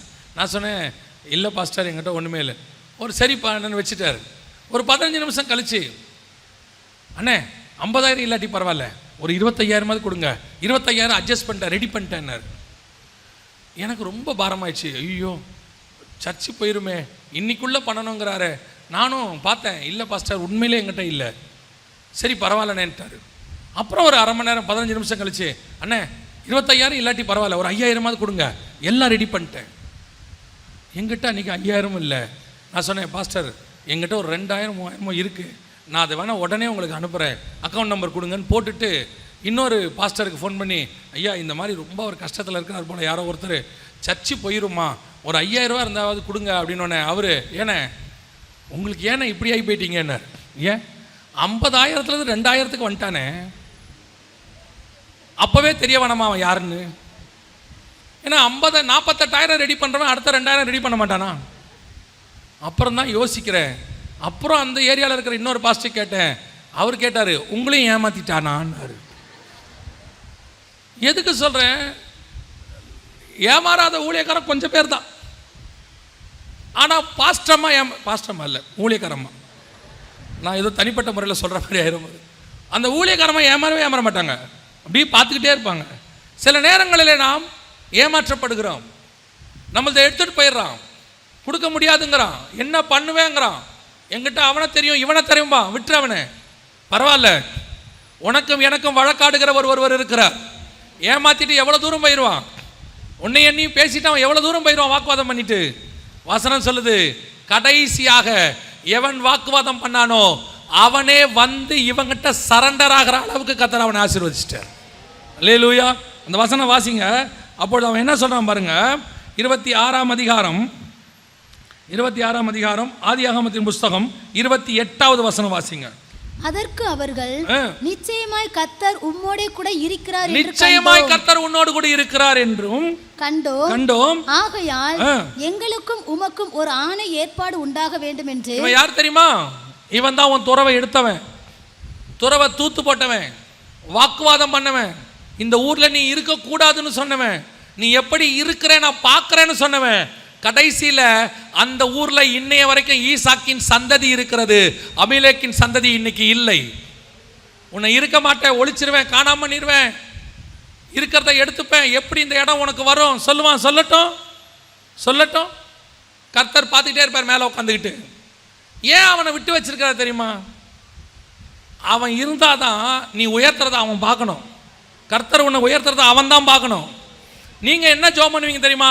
கர்த்தாவே அவனை நொறுக்கும், அவனை கொல்லும், அவனை குத்தும், அவனை கொடையும். நமக்கு ஆண்டவர் அடியாளா மாற்றி வச்சிருக்கிறோம். நம்ம என்ன நினைக்கிறோம்? அவன் இல்லாமல் போனால் நல்லா இருக்கும். கர்த்தர் சொல்றாரு அவன் இருக்கணும், அவன் இருக்கணும். அவன் எப்போ வரைக்கும் இருக்கணும் தெரியுமா? நீ உயர்த்தப்பட்டு உன்னை கர்த்தர் மேலே உட்காரக்கிறத பார்த்து கடைசியாக அவனே வந்து உங்ககிட்ட சொல்லணும், கர்த்தர் உன் கூட தான் இருக்கிறாரு, உனக்கு எனக்கு சமாதானம் போயிடலாம், எதுக்கு பிரச்சனை, என்னை மன்னிச்சிரு நான் வந்து கேட்குற வரைக்கும் கர்த்தர் உனக்கு உயிரோடு கூட வைப்பார். பல நேரங்களில் கர்த்தர் இதுதான் நமக்கு பண்ணுற வாக்குத்தத்தம். கர்த்தர் சொல்கிற இடத்துல குடியிருந்தால் பிரச்சனை இருக்காதுன்னு அர்த்தம் இல்லை. கர்த்தர் வாக்குத்தத்தம் பண்ணால் உபத்திரவம் பண்ணுறவன் இருக்க மாட்டான்னு அர்த்தம் இல்லை. கர்த்தர் சொல்கிற இடத்துல இருக்கும்போது வாக்குவாதம் பண்ணுறவர்கள் இருப்பார்கள். ஆனால் முடிவில் வாக்குவாதம் பண்ணுறவன் அந்த இடத்துல இருக்க மாட்டான். பொறுத்து போன நீயும் நானும் தான் அந்த இடத்துல இருப்போம். காரணம் கர்த்தர் நம்மோடு கூட இருக்கிறார். ஒரு நாளும் கவலைப்படாதிருங்க. ஏமாத்திட்டானா விட்டுருங்க, பரவாயில்ல. அவனுக்கு சரிக்கு சமமாக நீங்கள் நின்று அவனை ஏமாற்றணும், நீங்கள் போய் ஒரு ஆளை பார்த்து அவனுக்கு லஞ்சம் கொடுத்து அவன் வழியா இவனை, அதெல்லாம் வேணாம். நமக்கு அதெல்லாம் கிடையவே கிடையாது. நமக்கு ஒருத்தர் பெரியவர் இருக்கிறார். ஒரு இடத்துல ஒரு ஊழியக்காரர் போய் அவருக்கு விரோதமாக கேஸ் கொடுத்துட்டாங்க. அது அவருடைய இடம், அங்கே ஆராதனை பண்ணுறாரு. உடனே அவருக்கு விரோதமாக போய் சொல்லிட்டாங்க. அந்த காவல்துறையில் அவரை கூப்பிட்டு அங்கே இருக்கிற அதிகாரி என்ன பண்ணிவிட்டாரு, இந்த ஐயாவுடைய தோற்றத்தெல்லாம் பார்த்து இவர் ரொம்ப சிம்பிளாக இருக்கிறார். போன உடனே மரியாதை கிடையாது. என்னையா என்னவோ பிரச்சனை பண்ணுறியாமே அப்படி இப்படிலாம் பேசியிருக்காரு. இவர் ஒன்றுமே சொல்லலை, இப்படி பார்த்துக்கிட்டே இருந்தாராம். என்னையா நான் இவ்வளோ பேசுகிறேன், நீ பார்த்துக்கிட்டே இருக்கிற, பார்த்துக்க உன்னை தூக்கிடுவேன் அங்கேருந்து அப்படின்னாராம். இவர் திருப்பி சொன்னாராம், எனக்கு ஒரு மேலே இருக்கார் ஒரு ஆள், அவரை எனக்கு தெரியும், இன்னைக்கு நான் அவர்கிட்ட போய் சொன்னேன், நாளைக்கு உன்னை தூக்கிடுவாருன்னு. இவன் பயந்து, சார் ஏன் சார் இதை நீங்கள் வந்தவொடனே சொல்லலை, உங்களுக்கு அவரை தெரியும். இவன் நினச்சிக்கிட்டான் மேலே இருக்க அதிகாரின்னு. இவருக்கு எவனையுமே தெரியாது, ஒருத்தரையுமே தெரியாது. இவருக்கு கோபம் வந்துருச்சு, என்னடா ரொம்ப நேரம் இப்படி திட்டிகிட்டே இருக்கானேன்ட்டு, எனக்கு மேலே ஒருத்தரை தெரியும், சொல்ல போகிறேன், இன்றைக்கி சொன்னேன், நாளைக்கு உன்னை தூக்கிடுவார். உடனே சேர் போட்டு உட்கார வச்சுட்டான். ஏன் சார் நீங்கள் இதை வந்தோடனே சொல்லலை, போங்க சார் நான் பார்த்துக்கிறேன் சார், நான் இருக்கேன் சார் உங்களுக்கு, போங்க சார் அனுப்பிட்டார். கடைசி வரைக்கும் அந்த மேலே இருக்கிற ஆள் யாருன்னு இவனும் சொல்லலை, அவரும் கேட்கல. நமக்கு மேலே ஒருத்தர் உட்காந்துருக்கிறாரு, அவர் நமக்கு வழக்காடுறவர். நீ யாருக்கிட்ட வேணா போ, நாங்கள் அவர்கிட்ட தான் போவோம், அவர் எங்களுக்காக யுத்தம் செய்வார். அவர் உன்னை என்னிடத்தில் கொண்டு வரவர் ஒழிய என்னை ஒரு நாளும் உன் கையில் தாழ பணியும்படி விட்டு கொடுக்கவே மாட்டார், கொடுக்கவே மாட்டார். பல நேரத்தில் நம்ம சொந்தக்காரங்க அப்படி தான் நினைக்கிறாங்க. என் நண்பனை பார்த்து சொன்னாங்க, 12வது படிக்கும் போது அவங்க அப்பா இறந்துட்டார். அவன் பிராமண குலத்துலேருந்து ஆண்டவர் ஏற்றுக்கிட்டவொடனே ஒரு சொந்தக்காரர் வந்து சொல்லிட்டு பண்ணார், நாளைக்கு பின்னைக்கு நீ இந்த இயேசுவை ஏற்றுக்கிட்டேன்னு பிச்சை எடுப்பேன், எடுக்கும் போது என் வீட்டு வாசலுக்கு வந்துடாதேன்னார். நான் நிற்கும் போது தான் அந்த வார்த்தையை சொன்னார். ஏன்னா அவங்க தகவலுடைய அடக்காராதனையில் அதை சொன்னார். அவன் பார்த்துக்கிட்டே இருந்தான், ஒன்றும் சொல்லலை. நாள் வந்தது, கர்த்தர் அவனை உயர்த்தினார். 20-25 வருஷம் ஆச்சு, கர்த்தர் உயர்த்தினார். இன்றைக்கி நல்ல பெரிய போஸ்டிங்கில் இருக்கிறான். இன்றைக்கி அவனை கர்த்தர் ஆசீர்வதித்து பெரிய லெவலில் கொண்டாந்துட்டார். 20 வருஷத்துக்கு முன்னாடி எந்த மனுஷன் என் வீட்டு வாசலுக்கு வராதேனாரோ அதே மனுஷன் ஒரு தேவைக்காக இவன் வீட்டு வாசலில் வந்து கடந்த வருஷத்தில் நின்றார். கர்த்தர் செய்ய வல்லமை உள்ளவராக இருக்கிறார். நம்ம ஆண்டவர் பொறுமையாக செய்வார், பொறுத்திருந்து செய்வார். 10 வருஷம் ஆனாலும் செய்வார். இன்றைக்கி கேட்டு நாளைக்கு செய்யணும்னு நினைக்கக்கூடாது. உங்களுக்கு நமக்கு என்ன தெரியுமா, இட்லி அவிக்கிற மாதிரி நம்மெல்லாம் மாவை ஊற்றின உடனே இட்லி வந்துடணும். அது வேகுதான்னு கூட அப்பப்போ கையை விட்டு பார்த்துக்கிட்டே இருப்போம். உங்களுக்கு எப்படி தெரியும்னு கேட்காதீங்க. எனக்கு ஒரு கிருபை இருக்குது, யார் வீட்டில் இட்லி சுட்டாலும் அந்த கை விட்ட இட்லி எனக்கு தான் வரும். நிஜமாக தான். நான் நினச்சிப்பேன் சாம்பார் ஊற்றுறதுக்கு புளி போட்டிருக்காங்க போல் அப்படின்னு சொல்லி. நான் சொன்னதை என் கூட வந்த சகோதரர் நம்பலை, உடன் ஊழியர் ஒருத்தர் இருக்கார், நம்பலை. போன வாரம் ஒரு இடத்துக்கு ஊழியத்துக்கு போயிருந்தோம். இட்லி வச்சாங்க, திருப்பின ஒரு குழி இருந்துச்சு. பார்த்தீங்களான்னு, ஆமாம் பிரதர் எப்படின்னாங்க, அது கிருபை. நமக்கு வேகறதுக்குள்ளேயே ஒரு கையை விட்டு பார்த்துடணும், வெந்துருச்சா அப்படின்னு. நம்ம ஆண்டவர் வந்து பொறுக்க வேக விட்டு தான் எடுப்பார். நீங்கள் ஒன்றும் பயப்படவே வேணாம். வாக்குத்தத்தம் பண்ணினவர் உண்மை உள்ளவர், ஒரு நாளும் அவர் கை விடவே மாட்டார். அல்லேலூயா, அவர் சொல்லியும் செய்யாதிருப்பாரோ, வசனத்தும் நிறைவேற்றாதிருப்பாரோ. அவர் நமக்கு சொன்ன காரியங்கள், ஒருவேளை கர்த்தர் சொன்ன இடத்தில் பஞ்சம் இருக்கும், வாக்குவாதம் பண்ணுகிறவர்கள் இருப்பார்கள், தூத்து போடுகிறவர்கள் இருப்பார்கள், உன் தகப்பனுடைய காரியத்தை எடுத்துக்கொண்டு உன்னை நடுத்தருவில் விட்டவர்கள் இருப்பார்கள், உனக்கு ஒன்றும் இல்லைன்னு சொல்லி விரட்டி விட்டுருப்பாங்க. அவ்வளவு நடக்கும். ஆனால் அவைகளுக்கு நடுவில் உன் தேவனாகிய கர்த்தர் உன்னை ஆசீர்வதிக்கிறதையும் உன்னை உயர்த்துகிறதையும் நீ 100 மடங்கு பலுகி பெறுகிறதையும் தேசத்தில் நீ விருத்தியாகிறதையும் கர்த்தர் அவர்கள் கண்களுக்கு முன்பாக நிச்சயம் செய்வார். செய்கிற வரைக்கும் உன்னையும் உயிரிட வைப்பார், அவனையும் உயிரிட வைப்பார். அவன் பார்த்து கடைசியாக வந்து உங்கள்கிட்ட சொல்லணும், கர்த்தர் உன்னோடு கூட இருக்கிறார். உன் டிசிஷன் சரி. இன்னைக்கு நீ இருக்கிற நிலைமையை பார்க்காத, பஞ்சத்தை பார்க்காத, இன்னைக்கு இருக்கிறதான போராட்டத்தை பார்க்காதீங்க. ஒருவேளை நீங்கள் அப்படிங்க வந்து உட்காந்துருந்தா இன்னைக்கு கர்த்தர் உங்களுக்கு வாக்கு கொடுக்குறாரு, 100 மடங்கு கர்த்தர் உங்களை ஆசீர்வதிப்பார். கொஞ்சம் பொறுமையோடு காத்திருங்கள். சொன்னவர் செய்யாமல் போகவே மாட்டார். அல்லேலூயா. நாம் ஜெபிக்க போகிறோம். தேவ சமூகத்தில் ஆண்டவரை நோக்கி பார்க்க போகிறோம். எல்லாம் தேவ சமூகத்தில் ஒப்பு கொடுப்போமா? எல்லா கண்களையும் மூடுவோம். நீ என்ன பிரச்சனையோடு இன்றைக்கி வந்திருந்தாலும் சரி, ஆண்டவர் சமூகத்தில் இன்றைக்கி அதை ஒப்பு கொடுங்க. இந்த 26ஆம் அதிகாரத்தை போய் முடிஞ்ச அப்புறமா வாசித்து பாருங்கள். ஈசாக்கு வாக்குவாதம் பண்ண மாட்டான், சண்டை போட மாட்டான், எந்த போராட்டம் பண்ண மாட்டான். கர்த்தர் சொல்கிற அந்த ஒரு இடத்துல மட்டும் அவன் குடியிருப்பான். அவனுக்கு கொடுத்த வேலையை மட்டும் செஞ்சுக்கிட்டே இருப்பான். அவ்வளோதான். அவன் 2 காரியம் தான் செய்வான். ஒன்று கர்த்தர் சொன்ன இடத்துல இருப்பான், இன்னொன்று கர்த்தர் சொன்ன அந்த வேலையை அவன் செஞ்சுக்கிட்டே இருப்பான். ஆனால் ஒன்று நடந்துச்சு, இவனுக்கு விரோதமாக பெரிய கிரியைகள் நடந்துச்சு. அவனை சுற்றி ஒரு பெரிய கூட்டம் வேலை பார்த்துச்சு. அவனை சுற்றி பெரிய ஒரு கூட்டம் அவனை ஒழிச்சு கட்டுறதுக்கான பிளானெல்லாம் பண்ணுச்சு. ஈசாக்கு எந்த பிளானும் பண்ணலை. ஈசாக்கு யாருக்கிட்ட போய் முறையிடவும் செய்யலை. ஈசாக்கு எதை குறித்து கவலைப்படவும் செய்யலை. ஒன்று மட்டும் அவன் பார்த்தான், நான் எனக்கு வாக்குத்தத்தம் பண்ணினவரை நம்புகிறேன். எனக்கு விரோதமாய் சூழ்நிலைகள் மாறி இருந்தாலும் கூட, எனக்கு விரோதமாய் மனுஷர்கள் எழும்பி நின்றாலும் கூட, ஏன் எனக்கு விரோதமாய் எல்லா சட்ட திட்டங்களும் மாறி இருந்தாலும் கூட, உனக்கு விரோதமாக கோர்ட்டில் கூட அவங்க சொல்லட்டும், ஆனால் ஹெவன்லி கோர்ட்டில் நீ தான் ஜெயிக்க போகிற. உனக்கு ஒரு அட்வொகேட் மேலே இருக்கிறாரு, உனக்கு ஒரு ஜட்ஜி மேலே இருக்கிறாரு. அவருக்கு உன் உண்மை தெரியும், உன் உத்தமம் தெரியும், நீ யாருன்னு அவருக்கு தெரியும். நீ வீட்டுக்குள்ளே படுத்து அழுதுகிட்டு இருக்கிறது அவருக்கு தெரியும். நீ யாருக்கும் தெரியலன்னு நினைக்கிறல்ல. எல்லாரும் விட்டுட்டாங்க, கை விட்டுட்டாங்க. கர்த்தர் யாருக்கிட்டே சொல்கிறாரு, நீ போன வீட்டில் உன் வீட்டார், உன் பிறந்த வீட்டார் ஏமாத்தினதை சொல்லி சொல்லி உன்னை குத்தி குத்தி காட்டுறாங்க. நீ படுத்துக்கிட்டு அழுவுற, எனக்கு ஏன் இப்படி நடக்குது? இருந்த இடத்துலையும் சந்தோஷம் இல்லை, போன இடத்துலையும் சந்தோஷம் இல்லைன்னு சொல்கிறல்ல. ஆமாம், உன் துறவை எல்லாரும் தூத்திட்டு போட்டாங்க. அதே வீட்டுக்குள்ளே உன்னை உயர்வா உன்னோட கர்த்தர் இருக்கிறார்னு உன்னை ஏசின வாய்களெல்லாம் சொல்ல வைப்பார் கர்த்தர். அதுக்கு தான் கர்த்தர் உன்னை அங்கேயே வச்சிருக்கிறார். நீ நினைக்கிற நான் போய் சேர்ந்துட்டா நல்லா இருக்கும்னு, ஆண்டவர் சொல்கிறார், இல்லை, நீ இருந்தால் தான் நல்லா இருக்கும். நீ இருந்தால் தான் கர்த்தர் உன்னை சாட்சியாக நிறுத்துவார். உன்னை மாதிரி அநேகருக்கு உன்னை சாட்சியாக நிறுத்துவார். ஒருபோதும் கவலைப்படாதிரு. கர்த்தர் சொன்ன வாக்கு தத்தங்களில் ஒன்றாகிலும் விழுந்து போகிறதில்லை. சொல்லியும் செய்யாதிருப்பாரோ, வசனத்தும் நிறைவேற்றாதிருப்பாரோ. இன்னைக்கு தேவ சமூகத்தில் ஆண்டவர்கிட்ட ஒப்பு கொடுங்க. ஆண்டவரே, விசுவாச அறிக்கை பண்ணுங்க. ஆண்டவரே, நீங்கள் சொன்னதை செய்வீங்கப்பா. நீங்கள் எனக்கு சொன்னதை செய்து முடிப்பீங்க. ஆண்டவரே, எனக்கு சொன்னதை நிறைவேற்றி முடிப்பீங்கப்பா. அது வரைக்கும் நான் காத்திருக்கிறேன், பொறுமையோடே காத்திருக்கிறேன். நான் யாரோடையும் வாக்குவாதம் பண்ணலை ஆண்டவரே, எதோடையும் நான் வழக்காடலை ஆண்டவரே, எதோடையும் நான் போய் சண்டை போடலை ஆண்டவரே. நான் எனக்கு உங்கள் காலடியை பிடிச்சிக்கிட்டு நான் வெயிட் பண்ணுறேன்.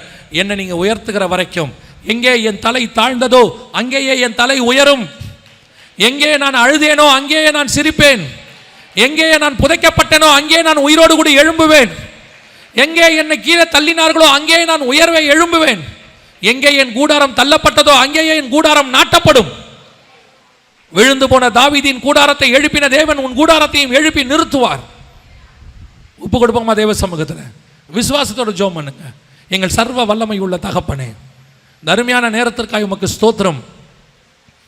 எத்தனை முறை எங்களுக்கு விரோதமாக எழும்பினாங்கப்பா, எங்களை இல்லாமல் போக பண்ணுவேன்னு சொன்னாங்கப்பா, நீ இந்த ஊர்லேயே இருக்க முடியாதுன்னு சொன்னாங்கப்பா. ஆனால் இன்னைய வரைக்கும் நீங்கள் நடத்தி கொண்டு வந்துட்டீங்கப்பா.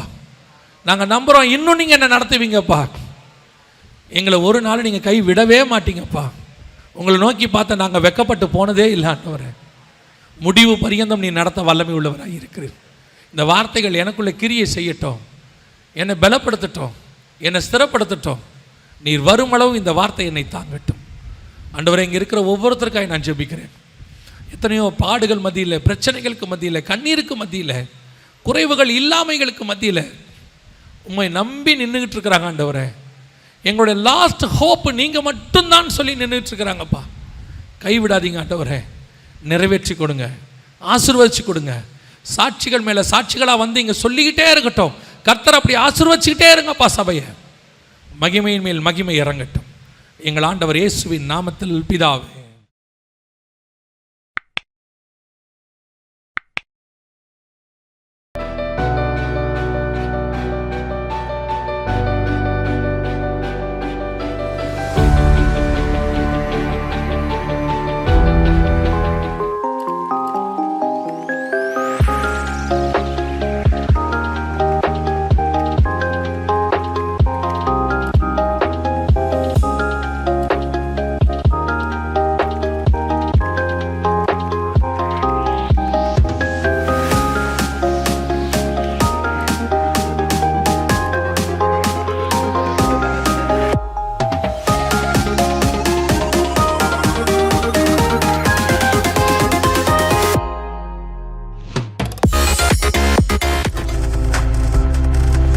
நீங்கள் பார்த்து கொண்டிருப்பது உங்கள் ஜாய் டிவி. உங்கள் துக்கம் சந்தோஷமாய் மாறும்.